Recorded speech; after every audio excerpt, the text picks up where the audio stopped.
22 October மதியம் தென்மேற்கு மற்றும் அதனை ஒட்டிய மத்திய மேற்கு வங்கக்கடல் பகுதிகளில் வட தமிழக, புதுவை மற்றும் தெற்கு ஆந்திர கடலோர பகுதிகளுக்கு அப்பால் காற்றழுத்த தாழ்வு மண்டலமாக வலுப்பெற வாய்ப்பு உண்டு. மழை கடலோர மாவட்டங்களுக்கு அதிகனமழை எச்சரிக்கை விடப்பட்டிருக்கு. வணக்கம். இன்று 21 அக்டோபர் 2025 தமிழகம், புதுவை மற்றும் காரைக்கால் பகுதிகளுக்கான வானிலை எச்சரிக்கை மற்றும் முன்னறிவிப்பு. முதல்ல வங்கக்கடல் பகுதி பார்த்துக்கலாம். இன்று 21 அக்டோபர் காலை 5:30 மணி அளவில் தென்மேற்கு வங்கக்கடல் பகுதிகளில் ஒரு காற்றழுத்த தாழ்வு பகுதி உருவாகி அதே பகுதி 8:30 மணி அளவில் ஆழ்ந்த காற்றழுத்த தாழ்வு பகுதியாக, அதாவது வெல் மார்க் லோ பிரஷர் ஏரியாவாக அதே பகுதிகளில் நிலவுகிறது. இது மேற்கு வடமேற்கு திசையில் நகர்ந்து நாளை 22 அக்டோபர் மதியம் தென்மேற்கு மற்றும் அதனை ஒட்டிய மத்திய மேற்கு வங்கக்கடல் பகுதிகளில் வட தமிழக, புதுவை மற்றும் தெற்கு ஆந்திர கடலோர பகுதிகளுக்கு அப்பால் காற்றழுத்த தாழ்வு மண்டலமாக வலுப்பெற வாய்ப்பு உண்டு. அதற்கு அடுத்த 24 மணி நேரத்தில், அதாவது 23 அக்டோபர் மேற்கு வடமேற்கு திசையில் நகர்ந்து வட தமிழக, புதுவை, தெற்கு ஆந்திர கடலோர பகுதிகளை நோக்கி நகர்ந்து மேலும் வலுவடையும் வாய்ப்பு உள்ளது. அதாவது காற்றழுத்த தாழ்வு மண்டலம் அப்படின்றது டிப்ரெஷன். அதற்கு அடுத்த ஸ்டேஜ் அப்படின்றது டீப் டிப்ரெஷன். அதற்கான சாத்தியக்கூறு உண்டு. டீப் டிப்ரெஷன் வரைக்கும் சொல்ல முடியும் இன்னைக்கு. நாளைக்கு அது புயலா மாறுமா அப்படின்றது ஓரளவுக்கு சரியா சொல்ல முடியும். இப்போ இந்த நிலையில நீங்க சொல்றத வச்சு பார்க்கும்போது இன்னைக்கு இரவுக்கோ நாளைக்கு ஃபுல்லுக்கோ மழை எப்படி இருக்கும்? மழைக்கு நான் அடுத்த ஸ்லைட்ஸ்ல சொல்லியிருக்கேன். மழை கடலோர மாவட்டங்களுக்கு அதிகனமழை எச்சரிக்கை விடப்பட்டிருக்கு. முதல்ல இந்த சினாப்டிக் சிச்சுவேஷன்ஸ் எல்லாம் பார்த்துடலாம். அப்புறம் இந்த மழை குறித்த தகவல்கள் we will see.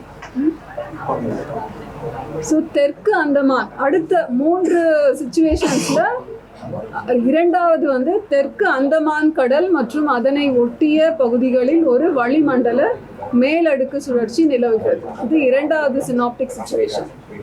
மூன்றாவது அரபிக்கடல் பகுதிகளிலே நேற்று தென்கிழக்கு அரபிக்கடல் பகுதிகளிலே நிலவிய ஆழ்ந்த காற்றழுத்த தாழ்வு பகுதி இன்றும் அதே பகுதியில் நிலவுகிறது.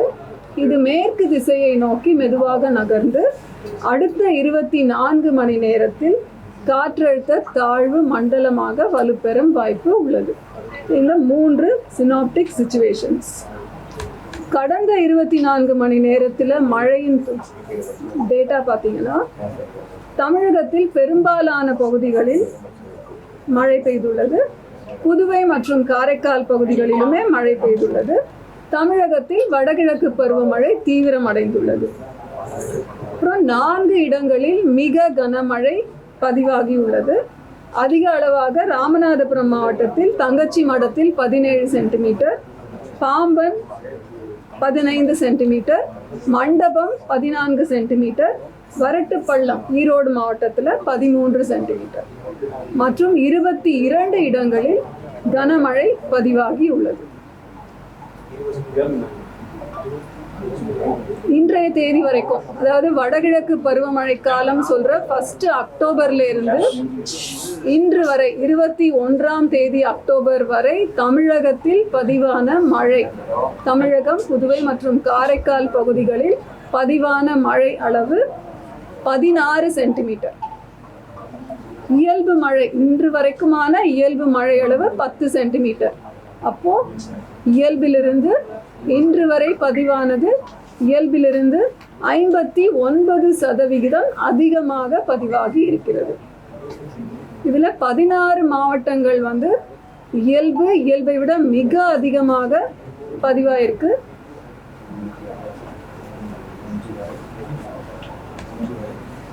அடுத்த 7 தினங்களுக்கான வானிலை எப்படி இருக்கும் அப்படின்னா, 21 மற்றும் 22 இந்த தேதிகளில் பெரும்பாலான பகுதிகளில் மழை பெய்யும், இடி மின்னலுடன் கூடிய மழை பெய்யும் வாய்ப்பு உண்டு. புதுவை மற்றும் காரைக்காலிலும் இதே போல இடி மின்னலுடன் மழை பெய்ய வாய்ப்பு உண்டு. 23ஆம் தேதி தமிழகத்தின் அநேக இடங்களில் புதுவை மற்றும் காரைக்கால் பகுதிகளில் மழை பெய்யும் வாய்ப்பு. 24 27 வரைக்கும் தமிழகத்தில் ஒரு சில இடங்களில் புதுவை மற்றும் காரைக்கால் பகுதிகளிலும் மழை பெய்யும் வாய்ப்பு உண்டு. இப்போது கனமழை, மிக கனமழை, அதி கனமழைக்கான எச்சரிக்கை. இப்போ பார்த்தீங்கன்னா இன்று காலையிலிருந்து நாளை காலை 8:30 மணி அளவுடன் எந்தெந்த மாவட்டங்களில் அதி கனமழை எதிர்பார்க்கிறோம் அப்படின்னா 8 மாவட்டங்கள்ல, கடலோர மாவட்டங்கள்ல அதி கனமழை எதிர்பார்க்கிறோம். அதோடு கூட தமிழகத்தின் 8 மாவட்டங்கள் மற்றும் புதுவை மற்றும் காரைக்கால் பகுதிகள் 10 மாவட்டங்கள்ல மிக கனமழை எதிர்பார்க்கிறோம். 7 மாவட்டங்கள்ல கனமழை. எங்கெல்லாம் அதி கனமழை எதிர்பார்க்கிறோம்? விழுப்புரம், கடலூர், மயிலாடுதுறை, காரைக்கால், புதுவை, அப்புறம் தஞ்சாவூர், நாகப்பட்டினம், புதுக்கோட்டை, ராமநாதபுரம். இதுல இந்த 8 மாவட்டங்கள் கூட புதுச்சேரி மற்றும் காரைக்காலும் சொல்லிட்டேன். நாளை பாத்தீங்கன்னா 4 மாவட்டங்கள்ல அதி கனமழை சொல்லியிருக்கோம் புதுச்சேரியோடு. 11 மாவட்டங்கள் மிக கனமழை மற்றும் காரைக்கால். 6 மாவட்டங்கள்ல கனமழை. எந்த 4 மாவட்டங்கள் அதி கனமழை எதிர்பார்க்கிறோம் 22ஆம் தேதி அக்டோபர்னு சொன்னீங்கன்னா செங்கல்பட்டு, விழுப்புரம், கடலூர், மயிலாடுதுறை மற்றும் காரைக்கால், புதுச்சேரி. சென்னையை பொறுத்தவரை கேட்டிங்கன்னா சென்னைக்கு 21 மற்றும் 22ஆம் தேதி நாம மிக கனமழை எச்சரிக்கை தந்திருக்கிறோம்.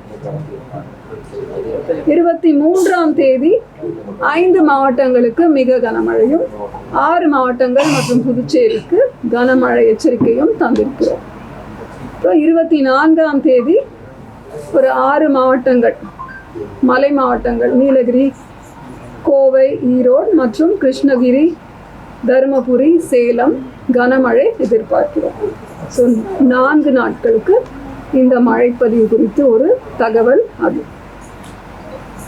மீனவர்கள் முதலாம் அறிவுறுத்தல் 21ஆம் தேதி காலைக்குள்ள ஆழ்கடலிலிருந்து வராத மீனவர்கள் உடனடியாக கரைக்கு திரும்புமாறு அறிவுறுத்தப்படுகிறார்கள். 21 இன்றிலிருந்து 26ஆம் தேதி வரைக்கும் சூறாவளி காற்று மணிக்கு 45 முதல் 55 கிலோமீட்டர் வேகத்திலும் இடையிடையே 65 கிலோமீட்டர் வேகத்திலும் வீசக்கூடும். எந்தெந்த பகுதிகள்னு பார்த்தீங்கன்னா 21ஆம் தேதி தென் கிழக்கு வங்கக்கடல் பகுதி, அதனை ஒட்டிய தென் மேற்கு வங்கக்கடல் பகுதி, அந்தமான், தெற்கு அந்தமான் பகுதிகள் மற்றும் அரபிக்கடல் பகுதிகளில் கேரள, கர்நாடக கடலோர பகுதிகள், லட்சத்தீவு, மாலத்தீவு பகுதிகள், தென் கிழக்கு அரபிக்கடல் பகுதிகள். 22ஆம் தேதி தமிழக கடலோர பகுதிகள், அதனை ஒட்டிய தெற்கு ஆந்திர கடலோர பகுதிகள் மற்றும் தென்கிழக்கு, தென்மேற்கு வங்கக்கடல் பகுதிகள், அந்தமான், தெற்கு அந்தமான் கடல் பகுதிகள், அரபிக்கடல் பகுதிகள்.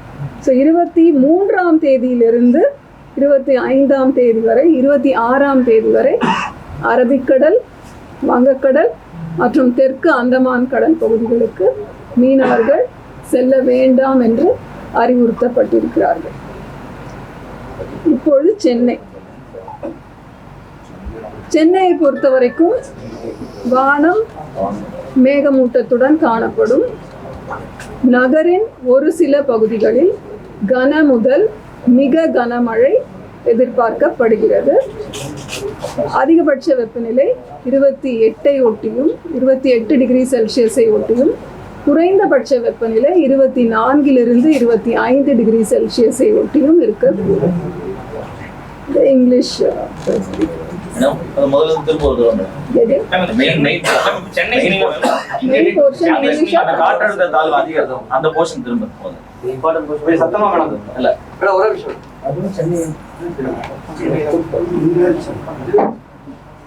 மெயின் போர்ஷன் 3 பகுதிகள். ஒன்று வங்கக்கடல் பகுதிகளிலே இன்று நிலவிய காற்றழுத்த தாழ்வு பகுதி 8:30 மணி வாக்கில் ஆழ்ந்த காற்றழுத்த தாழ்வு பகுதியாக அதே பகுதிகளில் நிலவுகிறது. அது மேற்கு வடமேற்கு திசையில் நகர்ந்து நாளை 22ஆம் தேதி அக்டோபர் மதியம் தென்மேற்கு மற்றும் அதனை ஒட்டிய மத்திய மேற்கு வங்கக்கடல் பகுதிகளில் வட தமிழக, புதுவை மற்றும் தெற்கு ஆந்திர கடலோர பகுதிகளுக்கு அப்பால் காற்றழுத்த தாழ்வு மண்டலமாக வலுப்பெறும் வாய்ப்பு உள்ளது. காற்றழுத்த தாழ்வு மண்டலம் என்பது டிப்ரெஷன். அதற்கு அடுத்த 24 மணி நேரம், அதாவது நாளை மதியத்திலிருந்து 22ஆம் தேதி அக்டோபர் மதியத்திலிருந்து அடுத்த 24 மணி நேரத்தில் அது மேற்கு வடமேற்கு திசையில் நகர்ந்து வட தமிழக, புதுவை, தெற்கு ஆந்திர கடலோர பகுதிகளை நோக்கி நகர்ந்து மேலும் வலுவடையும் வாய்ப்பு, அதாவது டீப் டிப்ரெஷன், ஆழ்ந்த காற்றழுத்த தாழ்வு மண்டலமாக மாறும் வாய்ப்பு உள்ளது. இது வங்கக்கடல் பகுதி. அதே வங்கக்கடல் பகுதியில தெற்கு அந்தமான் கடல் மற்றும் அதனை ஒட்டிய பகுதிகளில் ஒரு வளிமண்டல மேலடுக்கு சுழற்சி நிலவுகிறது. அரபிக்கடல் பகுதி பார்த்தீங்கன்னா நேற்று 20ஆம் தேதி அக்டோபர் தென்கிழக்கு அரபிக்கடல் பகுதிகளில் நிலவிய ஆழ்ந்த காற்றழுத்த தாழ்வு பகுதி இன்று காலை 8:30 மணி அளவில் அது அதே இன்டென்சிட்டி, தட் இஸ் அதே ஆழ்ந்த காற்றழுத்த தாழ்வு பகுதியாகவே நிலவுகிறது. மேற்கு திசையில் மெதுவாக நகர்ந்து அடுத்த 24 மணி நேரத்தில் காற்றழுத்த தாழ்வு மண்டலமாக வலுப்பெறும் வாய்ப்பு உள்ளது. இது அரபிக்கடல் பகுதியில் இருக்கின்ற அந்த ஆழ்ந்த காற்றழுத்த தாழ்வு பகுதியை குறித்த அப்டேட். மேடம், இப்ப காற்றழுத்த தாழ்வு மண்டலம் 24ஆம் தேதி வலுப்பெறும் சொல்லிருக்கீங்க. அப்ப அந்த சென்னை சுற்றியுள்ள பகுதிகளில் அதி கனமழை இருக்கக்கூடுமா? 21, 22ஆம் தேதிக்கு மாத்திரம் நம்ம அதி கனமழை எச்சரிக்கை தந்திருக்கிறோம். டீப் டிப்ரெஷன் ஆகும் பொழுது திரும்பவும் இந்த மேப்ஸ் எல்லாம் we will update. சென்னையில இருந்து எவ்வளவு தூரத்துல சென்னையில இருந்து எவ்வளவு தொலைவில் இருக்கு? ஒரு 400 கிலோமீட்டர் தொலைவில அந்த ஆழ்ந்த காற்றழுத்த தாழ்வு பகுதி நிலவுகிறது. சென்னையில இன்னைக்கு ரெட் அலர்ட் கொடுக்கப்பட்ட மாவட்டங்கள் எவ்வளவு மழை? ரெட் அலர்ட் அதிக மழை. ராமநாதபுரம் ரெட் அலர்ட் கொடுத்துருக்கோம். அதுல இன்னைக்கு வந்து 17 சென்டிமீட்டர் மழை அளவு பதிவாயிருக்கு. அதிகபட்சம் 17 சென்டிமீட்டர். பாம்பன்ல 15 சென்டிமீட்டர், மண்டபத்துல 14 சென்டிமீட்டர். இன்று காலை 8:30 மணி அளவோடு முடிந்தது. இன்றைக்கும் அதிகன மழை எதிர்பார்க்கிறோம். சென்னையை பொறுத்த வரைக்கும் நமக்கு ஒரு 6 சென்டிமீட்டர், மேடவாக்கத்துல தான் 10 சென்டிமீட்டர் பதிவாயிருந்தது. இப்ப நீங்க அரபிக்கடலையே டிப்ரெஷன் ஏதோ மேலடுக்கு சுழற்சியும் இருக்கு, பிளஸ் காற்றழுத்த தாழ்வு மண்டலமாகவும் இருக்கு, ரெண்டும் இருக்கு. அதாவது முதல்ல மேலடுக்குகளில் இருக்கின்ற மேலடுக்குகள் இருக்கின்ற சுழற்சி தான் வந்து சாதகமான சூழல் நிலவும் பொழுது அது காற்றழுத்த தாழ்வு பகுதியாக மாறும். ஆனால் எப்போவுமே இந்த சீசன்னு பார்த்தீங்கன்னா ஏதோ ஒரு பகுதியில் இந்த காற்றழுத்த சுழற்சி இருந்துட்டு தான் இருக்கும். சைக்ளோனிக் சர்க்குலேஷன்னு சொல்லுவோம். அந்த சுழற்சி இங்கே இருந்துகிட்டே இருக்கும். பர்டிகுலராக அக்டோபர் மாதம்னு போட்டு பார்த்தீங்கன்னா இந்த ஈக்வட்டோரியல் ட்ரஃப் ஜோன் அப்படின்னு சொல்லுவோம். அந்த இடத்துல இந்த சுழற்சிகள் இருந்துகிட்டே தான் இருக்கும். இந்த ரெண்டு வங்கக்கடல்ல 24th அந்த டிப்ரெஷன், டீப் டிப்ரெஷன் வந்து புயலா மாறதுக்கான காரணம் 24th அன்னைக்கு தெரியுங்களா? டிப்ரெஷன், டீப் டிப்ரெஷன் அடுத்த ஸ்டேஜ் வந்து புயல் தான். அதுக்கான பாசிபிலிட்டிஸ் வந்து 24th. அதாவது நாளைக்கு நமக்கு ஓரளவுக்கு சரியா சொல்ல முடியும். டீப் டிப்ரெஷனோட அடுத்த ஸ்டேஜ் நாளைக்கு தான் சொல்லுவாங்க. பட் டைல்யூட் ஆகவும் பாசிபிள் இருக்கு. டிப்ரெஷன் ஆன உடனே நம்மளால அதை சொல்ல முடியும். ஒரு டைல்யூட் ஆக பாசிபிள் இருக்குங்களா? அதாவது பல மாடல்ஸ் நம்ம எல்லாமே வந்து ஃபோர்சி பண்றது வந்து கணினிசார் கணிப்புகள் தான், நியூமரிக்கல் வெதர் ப்ரெடிக்ஷன் மாடல்ஸ். ஒரு 10 மாடல்ஸ் இருக்குன்னு வச்சுக்கோங்க. ஒரு மாடலும் ஒரு மாதிரி சொல்லும். அதில் ஒரு டைவர்ஜென்ஸ் இருக்கும். அதாவது பரந்த ஒரு ஏரியாவை அது குறிப்பாக சொல்லும். ஆனால் நம்ம தரவுகளையும் நம்ம பார்க்கணும். எப்படின்னா ஐஎம்டியில் கோஸ்டல் கடலோர பகுதிகளில் நிறைய அப்சர்வேட்ரிஸ் இருக்குது. அந்த அப்சர்வேட்ரிஸ்லாம் நமக்கு வந்து காற்றின் அழுத்தம், காற்றின் வேகம், திசை இதெல்லாம் காணிச்சிட்டே வரும். ஸோ இந்த 24 மணி நேரத்தில் ப்ரெஷர் டிபார்ச்சர்ன்ற ஒரு ஆப்ஷன் இருக்குது. அந்த ப்ரெஷர் எவ்வளவு குறைவாக இருக்கிறது அப்படின்ற ஒரு தரவு நம்மகிட்ட கிடைச்சா எந்த இடத்தை நோக்கி அந்த ஒரு சிஸ்டம் நகர்ந்து கொண்டிருக்கிறது அப்படின்ற ஒரு கணிப்பு நம்மளுக்கு கரெக்டாக சொல்ல முடியும். நாம் அதை மானிட்டர் பண்ணிகிட்டே இருக்கோம். எந்த இடத்துல அந்த ப்ரெஷர் டிபார்ச்சர் 24 மணி நேரத்திலே இந்த காற்றின் அழுத்தம் எந்த இடம் எந்த திசையில் இந்த காற்றின் அழுத்தம் இருப்பதிலேயே குறைவான அளவு எங்கே குறையுதுன்னு பார்த்துட்டே இருக்கும். அது நமக்கு ஒரு டிப்ரெஷன் ஆகும்போது கொஞ்சம் சொல்ல முடியும். அரபிக்கடல்ல அந்த டிப்ரெஷன் நமக்கு பாதிப்பு புயலா வரும். அதாவது அந்த wanted to show அந்த பிக்சர் சொல்லணும்னு நினச்சேன். வடக்கிலேயும் சரி தெற்குலேயும் சரி நிறைய சுழற்சிகள் இருந்துகிட்டே இருக்குது. 2-3 நாளைக்கு முன்னாடி வந்து சதர்ன் ஹெமிஸ்பியரில் ஒரு புயல் இருக்குது. அந்த புயலின் தாக்கத்தினால வங்கக்கடலில் வந்து அந்த மேகக்கூட்டம் ஒரு பறந்து விரிந்து இருந்தது. அது ரொம்ப கான்சென்ட்ரேட் ஆகாமல் இருந்தது.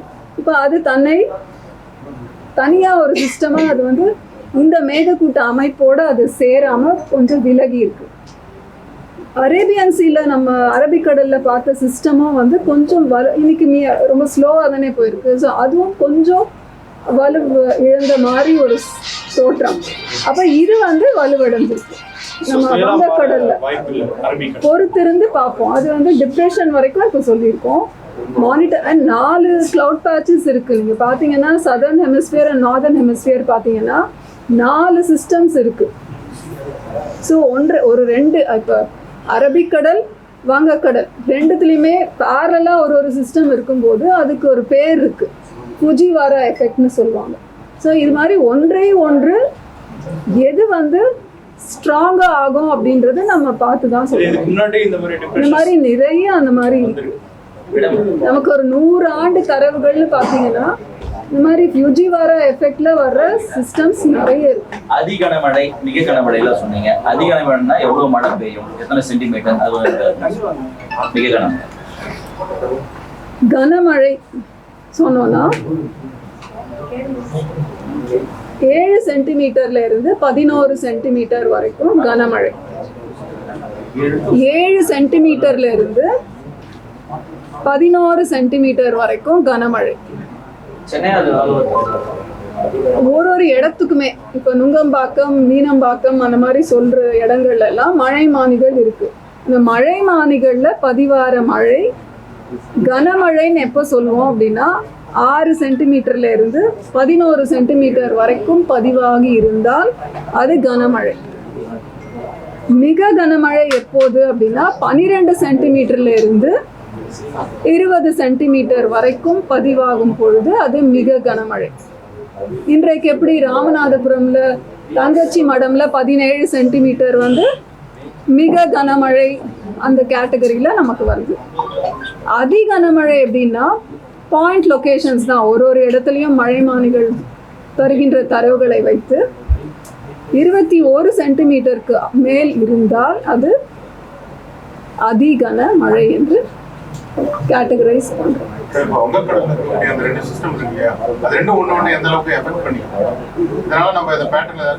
வங்கக்கடல்ல இப்போதைக்கு நம்ம சொல்றது அந்த ஆழ்ந்த காற்றழுத்த தாழ்வு பகுதி, தெற்கு அந்தமான் கடல் பகுதிகளில் ஒரு வளிமண்டல மேலடுக்கு சுழற்சி இருக்கு. ஸோ அந்த சுழற்சி அங்கேயும் இருக்கு. அது ஒரு ட்ரஃப் மாதிரி உங்களுக்கு ஆக்ட் பண்ணும். அரேபியன் சி, அப்புறம் இந்த சிஸ்டம் ப்ளஸ் சவுத் அந்தமான் சீல இருக்கிற அந்த சுழற்சி, இந்த மூன்றுமே அந்த காற்றின் திசை மாறும், அதாவது ஈஸ்ட் இந்த சைட் வெஸ்டர்ன் காற்றின் திசை மாறும் போது அந்த பகுதிகளிலே மேகக்கூட்ட அமைப்பு நல்ல ஒரு டெவலப் ஆகிறதுக்கான சாத்தியக்கூறுகள் இருக்கின்றது. வங்கக்கடல் பகுதியில் இருக்கக்கூடிய அந்த ஆழ்ந்த காற்றழுத்த தாழ்வு பகுதியில் நகர்ச்சி வேகம் எந்த அளவுக்கு இருக்கு? ஏன்னா ஒரே இடத்துல நிலை கொண்டிருக்கா இல்லை லைன்லா இருக்கா?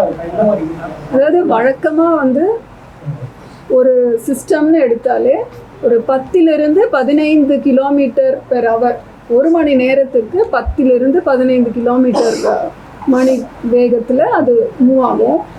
அது அப்படியே டைம் கரெக்டாக அப்படி மூவ் ஆகாது. மேலடுக்குகளில் நிறைய மாற்றங்கள் இருக்க சான்ஸ் இருக்குது. நமக்கு வந்து கடல் மேலே நமக்கு அப்சர்வேஷன்ஸ் கம்மி, சேட்டலைட் பேஸ்டு அப்சர்வேஷன் இருக்குது. அப்புறம் ஓஷன் ஸ்கேட் அப்படின்ற அந்த ஸ்கேட்ரோமீட்டர் மீன்ஸ் இதெல்லாம் வச்சு தான் நமக்கு ஓரளவுக்கு அந்த தரவுகள் கிடைக்கின்றன. ஸோ மேலடுக்குகளில் எந்த ஒரு பாதிப்புனால அது ஒரே இடத்துல நிற்குது இல்லை ஏன் ஃபாஸ்ட்டாக மூவ் ஆகிடுது அப்படின்றது வந்து நம்ம அப்படியே டெக்ஸ்ட் புக் ப்ரிசிஷனோட நடக்கிறது கிடையாது. இல்ல மேடம், இப்ப கரையை நோக்கி நகர்ந்து வந்துகிட்டு இருக்கா, நீங்க முன்னாடி நிலை கொண்டு இருக்குன்னீங்க, நாளைக்கு அப்படிதான் இருக்குன்றீங்க. அதாவது 8:30 AM இன்று காலை அது வெல்மார்க் லோ ப்ரெஷர் ஏரியா. இப்போ கொஞ்சம் மூவ் ஆயிருக்கும். ஸோ அப்போ 12 UTC, அதாவது 5:30 மணி வாக்கில் அது எந்த லேட்டிடியூட் லாங்கிடியூடில் இருக்குன்னு நாங்கள் பார்த்துட்டு தான் இருக்கோம். ஸோ ஒரு மணி நேரமும் நமக்கு அந்த சேட்டலைட் பேஸ்ட் ஃபிக்ஸ்ன்னு சொல்லுவோம், அந்த மேகக்கூட்ட அமைப்போட மையப்பகுதி எந்த லேட்டிடியூட் லாங்கிடியூடில் வருதுன்றது நாங்கள் பார்த்துட்டு தான் இருக்கோம். மேடம் இல்ல கிளவுட் பர்ஸ்ட்னு சொல்றாங்க, இதை நம்மளால கணிக்க முடியாது இல்ல மேடம்? இந்த கிளவுட் பர்ஸ்ட் அப்படின்றது 10 சென்டிமீட்டர் பெர் ஹவர், ஒரு மணி நேரத்தில் 10 சென்டிமீட்டர் மழை பெய்தால் அது கிளவுட் பர்ஸ்ட்ன்ற டெஃபினிஷனில் வரும். இத்தனை நாள் நம்ம வந்து அது மலைப்பகுதிகளில் மட்டும்தான் வரும்னு ஒரு எண்ணம் இருந்தது. இப்போதெல்லாம் நமக்கு மழை மானிகள் நிறைய நம்ம போட்டதுனால, நிறைய தரவுகள் நமக்கு வர்றதுனால, ஆட்டோமேட்டிக்கான சில ஸ்டேஷன்ஸ் இருக்கிறதுனால நமக்கு அந்த கண்டினியூஸ் ப்ரொஃபைலும் நமக்கு கிடைக்குது. அதனால் நம்மளால் இந்த இடத்துலையும் ஒரு 10 சென்டிமீட்டர் பெர் ஹவர் விட ஜாஸ்தியான மழை கிடைத்திருக்கிற ஒரு டேட்டா நமக்கு கிடைக்குது. ப்ரெடிக்ட் பண்ண முடியுமா? ஓரளவுக்கு சொல்ல முடியும். இந்த மாதிரி நல்ல ஒரு இப்போ இன்றைக்கு காலையில் இந்த படம் பார்க்க,